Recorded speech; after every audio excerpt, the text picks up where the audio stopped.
네, 사회 보는 게 쉽지 않습니다. 주 사랑을 나를 숨쉬게는 찬양 제목이고요. 네, 저도 떨려요. 35년을 이 자리에 서 있어 떨린데 뭐 오죽하겠어요. 그래도 청년들 생각할 때마다 먼저 청년들을 축복합니다. 특별히 복음교회에 있는 청년들을 축복합니다. 왜냐하면 청년들하고 이렇게 같이 이야기하다 보면 사실은 저는 이제 자신이 없어요. 왜냐하면 고등학교 갓 졸업해서 온 청년들부터 시작해서 그 이상 뭐 36, 37 그리고 결혼 안 한 청년부터 결혼한 청년 그리고 고향도 다 달라요. 신앙의 배경도 여기 와서 처음 교회를 나온 청년도 있고 또 믿은 지 어머니 태 속에서부터 믿은 청년들도 있고 이렇게 다양한 특색을 가지고 있는 청년들이 함께 이렇게 아름다운 목소리를 내잖아요. 그래서 희망이 있는 거예요. 믿음 안에서. 모든 청년들을 축복합니다. 그리고 오늘은 어버이 주일입니다. 사실 저는 청년들이 왜 어버이 주일날 겹치기로 청년 헌신 예배를 잡았는지 이건 제가 잡은 계획이 아니고 청년회가 잡은 계획. 그리고 나서 생각을 해보니까 정말 그 뜻이 귀하더라고요. 얼마나 엄마 보고 싶고 아버지 보고 싶겠어요. 그리고 우리 딸도 이렇게 사진으로 올려놨던데 그래서 사진 말고 그랬더니 그럼 어떻게 하라고 그러더라고요. 근데 이 청년들도 그럴 거예요. 지금 어머니 아버지한테 카네이션 하나 달아드리고 싶은데 달려갈 수 없잖아요. 그 어머니 아버지에게 그 카네이션 한 컷 이렇게 달아주는 기분으로 여러분 가슴에다 하나하나 달아주는 모습을 보면서 여러분 모두를 축복합니다. 특별히 어머니 되시고 아버지 되신 여러분 모두를 축복합니다. 생명을 나눠주시고 그리고 사랑을 나눠주신 모든 어머니와 아버지에게 축복을 드립니다. 저는 지난 5주간, 6주간을 계속 부활주일로 지키고 있습니다. 왜냐하면 사실 그리스도인에게 있어서 부활주일이라고 하는 게 단 한 주간으로 끝나서는 안 된다라고 하는 생각 때문에 그래서 계속 부활주일로 부활과 연관된 말씀을 나누고 있습니다. 오늘 특별히 예수 그리스도의 이름으로 라고 하는 말씀으로 함께 은혜를 나누려고 합니다. 예수께서 부활하신 후에 제자들은 뿔뿔이 흩어졌어요. 왜냐하면 예수께서 부활하셨지만 그것은 아주 그 제한된 무리에게 경험되어졌던 경험이고요. 세상엔 예수가 십자가에 못 박혀 죽은 걸로 끝나 있었습니다. 교회는 핍박이 시작이 됐죠. 그래서 제자들은 뿔뿔이 흩어졌습니다. 근데 뿔뿔이 흩어진 이들이 그 흩어져 간 곳에서 숨어 버릴 수 있었어요. 그런데 그들은 자신들이 뿔뿔이 흩어진 그곳에서 결코 자신들을 감추고 살 수가 없었습니다. 도리어 그들은 자신들을 드러내면서 살았습니다. 왜냐하면 그들 안에 불타오르고 있는 복음의 열정들이 그들을 숨어 살게 만들지 않았습니다. 뿐만 아니라 예수 부활 사건 이후에 마가의 다락방에 모였던 120명의 제자들에게 성령이 강력하게 임했잖아요. 그 성령의 강한 임재와 그 역사 때문에 그들은 자신들을 숨겨버릴 수 없는 존재가 되어버렸어요. 그래서 그들이 어딜 가서 어떻게 흩어져 살든지 그 자신 마음속에서 불타오르고 있는 복음의 열정 때문에 예수 그리스도의 부활을 전하기 시작을 했습니다. 그 결과 예수 그리스도의 부활의 복음은 자꾸 퍼져갔습니다. 복음의 확산을 이야기하는 거죠. 그런데 그 복음이 점점 그 지평, 그 복음을 듣는 사람들의 그 지역들이 넓어지는데 가장 혁명적인 사건이 있어요. 이건 혁명적인 사건, 그러니까 이걸 뭐라고 표현할 수 없으니까 혁명적인 사건이라고 표현하는 사건이 일어났는데, 그게 오늘 여러분과 제가 함께 읽은 사도행전 10장입니다. 사도행전 10장, 여러분 이미 신앙생활을 오래 하신 분들은 사도행전 10장이 무엇을 의미하는지 알고 계실 거예요. 간단히 설명하면 이런 거예요. 예수 그리스도의 복음이 유대인 세계 안에 있었습니다. 예수 그리스도의 복음이 유대인 세계 안에서 생겨났기 때문에 유대인의 세계 안에 있었어요. 그 유대인의 세계 안에 있던 예수 그리스도의 복음이 유대인의 세계라고 하는 그 담과 장벽을 넘어서서 이방인의 세계로 퍼져가기 시작한 혁명적인 사건이 사도행전 10장에 있는 사건입니다. 이 사건의 가장 중심에 누가 있냐 하면 베드로가 있습니다.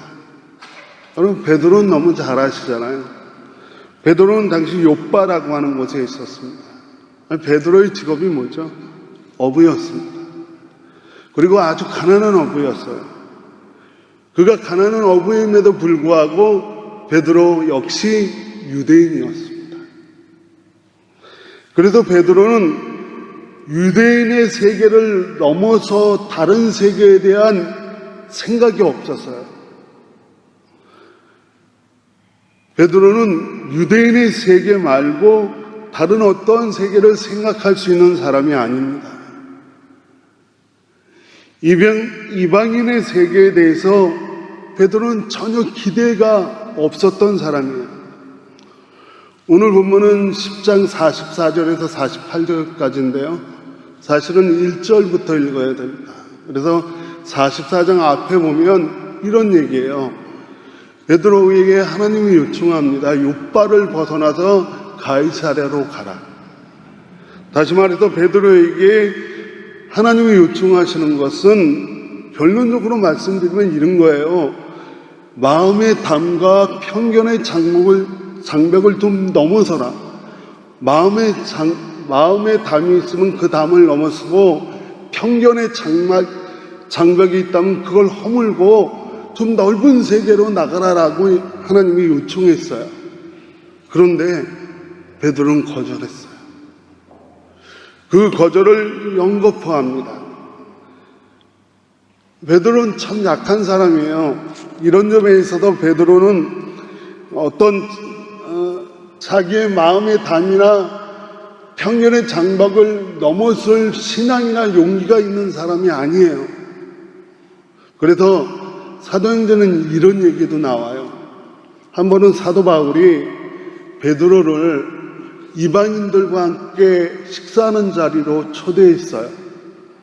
베드로는 이방인과 함께 하는 자리를 가기 싫어했어요. 왜요? 유대인이니까. 그렇지만 사도 바울이 초청하는 자리라 안 갈 수 없어서 마지못해 이방인이 식사하는 자리로 참여를 했어요. 문제는 베드로가 사도 바울의 요청을 받아서 이방인들과 함께 식사하고 있는 그 자리에 갑자기 예루살렘 교회에 있는 유대인 지도자들이 등장한 거예요.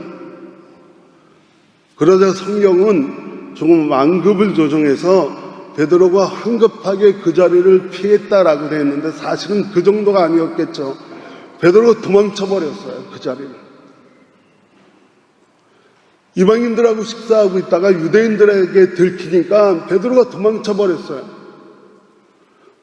사도 바울이 웬만해서는 화내는 사람이 아닌데, 사도 바울의 논조를 보면 내가 베드로에게, 그것도 사도 베드로에게 정말 심각하게 실망했다.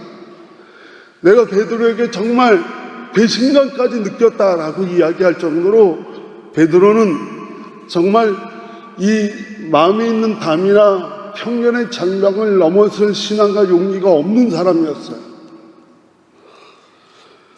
그러고 보니까 감사하네요. 왜냐하면 사실은 이 베드로에게 그런 용기와 신앙이 없었어도 누가 뭐라 그래도 사도행전 10장의 가장 중심에 베드로가 있어요. 이 얘기는 사도 베드로의 모습을 바라보면서 우리에게도 가능성이 열린 거죠. 이 상망이나 담을 넘어설 수 없는 이 신앙과 용기가 없는 베드로도 이 혁명적인 사건의 중심에 있었다면 우리 같은 사람도 예수 그리스도의 이름으로 우리 안에 있는 마음의 담을 허물 수 있다. 우리 같은 사람도 베드로가 허물었다면 우리 같은 사람도 우리에게 있을 줄 모르는 편견의 장막을 무너뜨려 버릴 수 있는 가능성이 우리에게도 있다라고 하는 겁니다. 베드로가 했다면 우리도 가능합니다. 다시 한번 예수 그리스도의 은혜와 예수 그리스도의 이름으로 여러분을 축원하는데, 여러분 마음속에 마음의 담이 아직도 있다면, 우리 마음속에 뭔가 편견의 장막이 아직도 있다면 예수 그리스도의 이름으로 마음의 담을 넘어서십시오. 그리고 예수 그리스도의 이름으로 편견의 장막을 무너뜨려 버리시길 주님의 이름으로 간절히 축원을 드립니다. 욥바에 있던 베드로는 하나님의 요청을 받고 가이사라고 하는 곳으로 가기를 하나님으로부터 요청을 받아요. 사실 욥바와 가이사랴가 도대체 무슨 차이가 있느냐? 가이사랴라고 하는 도시는 제가 성수를 할 때 한번 가보고 반한 도시예요. 지중해 연안의 항구 도시인데요, 정말 아름다워요. 그런데 이 당시에는 아름다운 도시가 아니라 로마 군대의 주둔지였어요. 다시 말해서 욥바는 아직도 유대인의 세계였고, 가이사랴라고 하는 것은 이방인의 군대가 주둔하는 이방인 세계의 핵심이에요. 하나님이 베드로에게 요청하는 것은 유대인의 세계에만 머물러 있지 말고 너 안에 있는 마음의 담과 편견의 장막을 무너뜨리고 이방인의 세계로 나가라. 사실 하나님의 뜻과 하나님의 눈은 가이사랴에 있는 것이 아니라 복음이 유대인의 세계를 벗어나서 담을 헐고 장벽을 헐고 벗어나서 이방인의 세계 가이사랴를 넘어서 선교의 중심이었던 안디옥을 넘어서서 초대 교회를 이루었던 소아시아를 넘어서 우리가 살고 있는 유럽의 첫발을 딛는 마게도니아를 넘어서 복음의 세상 끝이라고 이야기하는 로마에까지 하나님은 쭉쭉 그 길을 열어가시려고 하는 겁니다.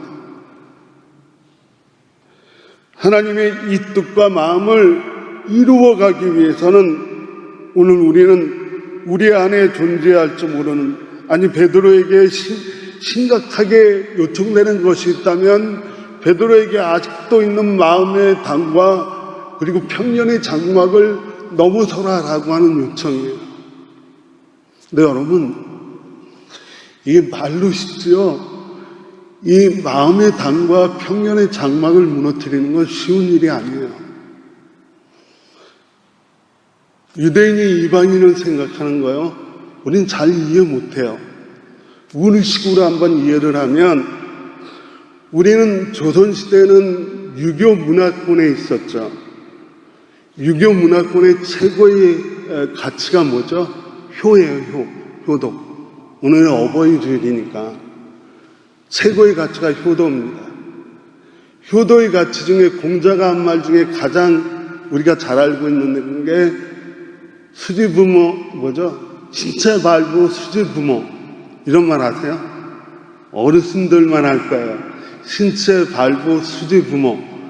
그러니까 신체 머리털 하나까지도 부모님이 우리에게 주신 거니까 너희가 함부로 하지 마라. 자르지 마라. 그래서 나타난 게 상투예요. 총각들도 지금처럼 이렇게 머리를 자르는 게 아니라 상투를 틀었죠. 내가 마음대로 머리 못 잘랐으니까. 근데 아직도 우리가 유대인이 아니라 유교의 세계 안에 살고 있다면 아마 동현 형제는 지금 상투 틀고 있어야 돼요. 이게 일제 어떤 식민지 어떤 통치 조건을 해서 단말령을 내렸다 그런 건 둘째치고 우리가 이 유교 세계의 이 관념을 벗어나지 못하였다면 아직도 우리는 상투를 두고 있어야 돼요.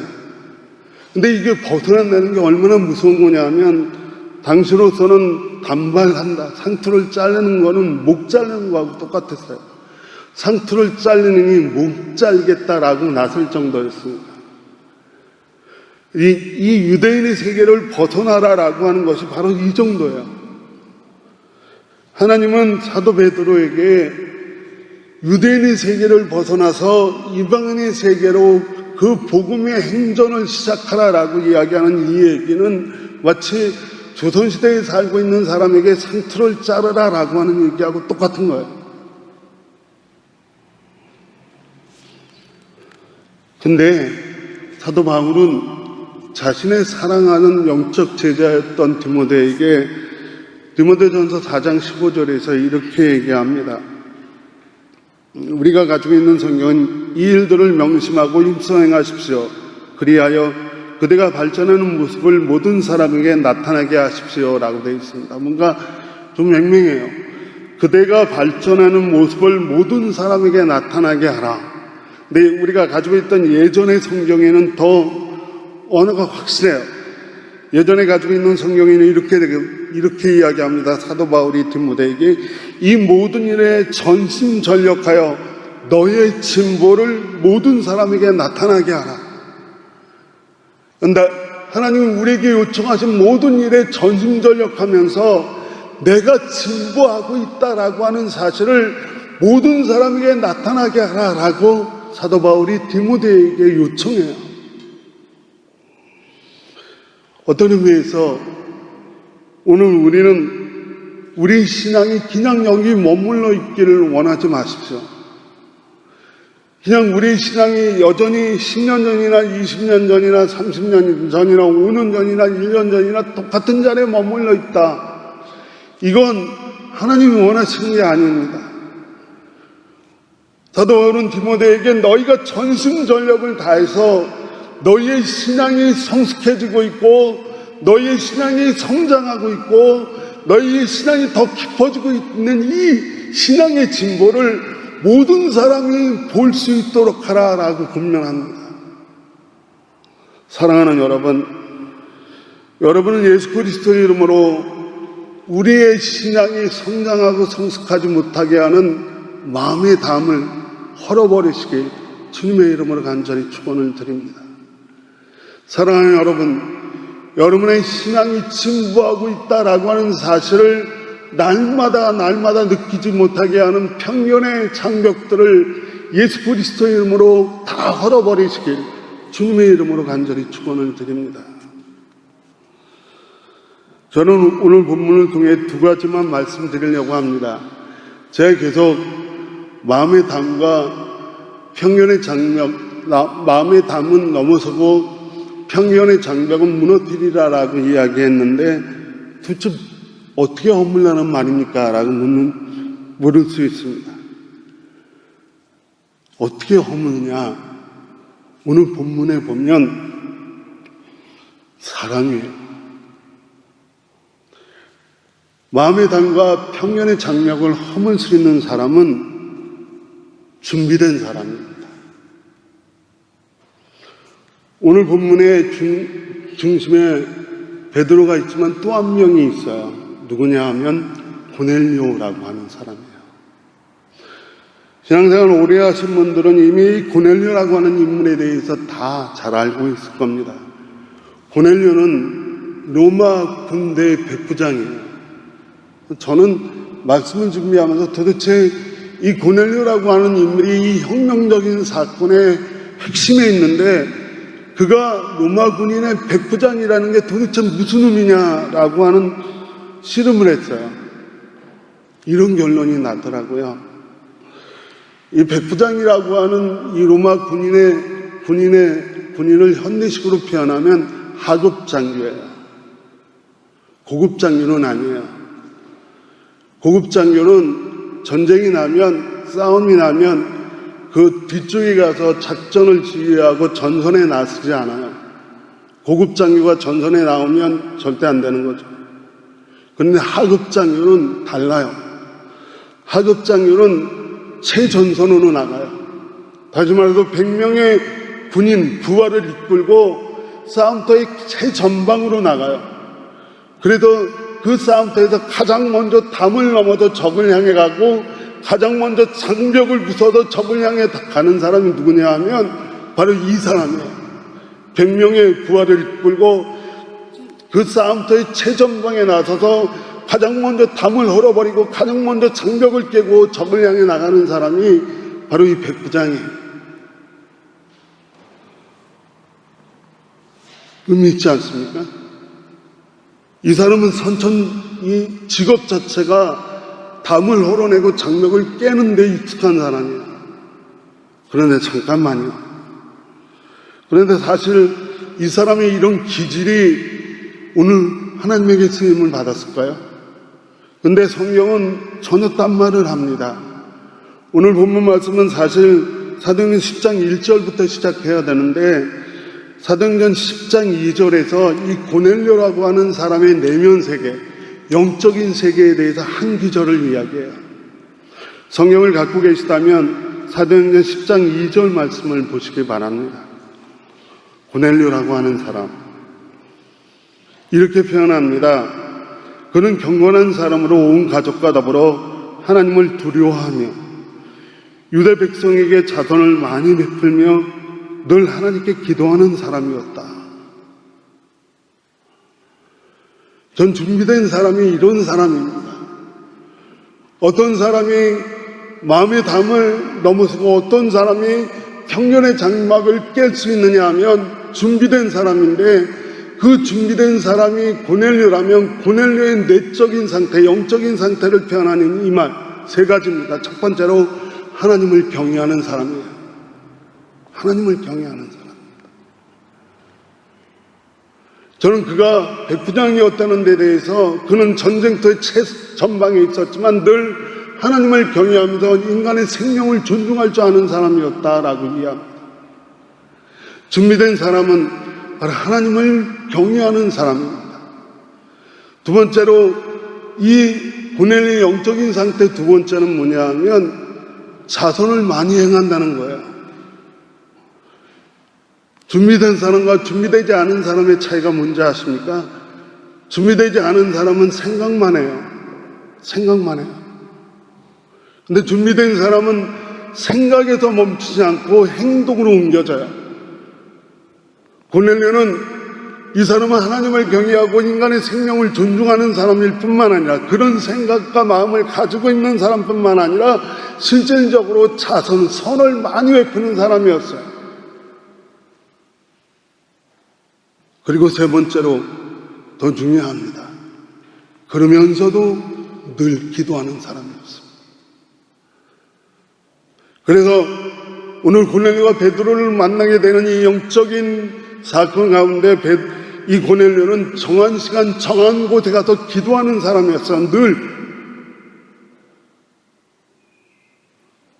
그래서 하나님을 경외하는, 그리고 생각에 머물지 않고 그 생각이 삶으로 옮겨지는, 그리고 늘 기도하는 것을 잊지 않는 사람. 그 준비된 사람에 의해서 하나님이 원하시는 마음의 담들은 무너지고 평년의 장막들은 깨집니다. 하나님 늘 그러셨어요. 이스라엘 백성이 430년 동안 애고의 노예가 되어 있을 때 그들은 이미 평경과 마음의 담을 굳게 싸고 있었지만 하나님은 그 평경과 마음을 보지 않고 그 너머에 계신 준비된 사람 모세를 보고 계셨어요. 그리고 이스라엘이 아직 나라를 만들지 못하고 흐지부지할 때 하나님은 모든 사람이 손가락질하는 아이 하나 낳지 못한 한나가 성전에 가서 울고 있을 때 그 한나 너머에 준비된 사람 사무엘을 보고 계셨어요. 그래서 그 사무엘이 이스라엘 나라의 기초를 세워요. 그것뿐입니까? 사울이 다윗을 쫓아다닐 때 모든 사람은 다윗은 이제 죽었다라고 이야기할 때 하나님은 준비된 사람 다윗을 보시고 그의 아들 솔로몬을 보시고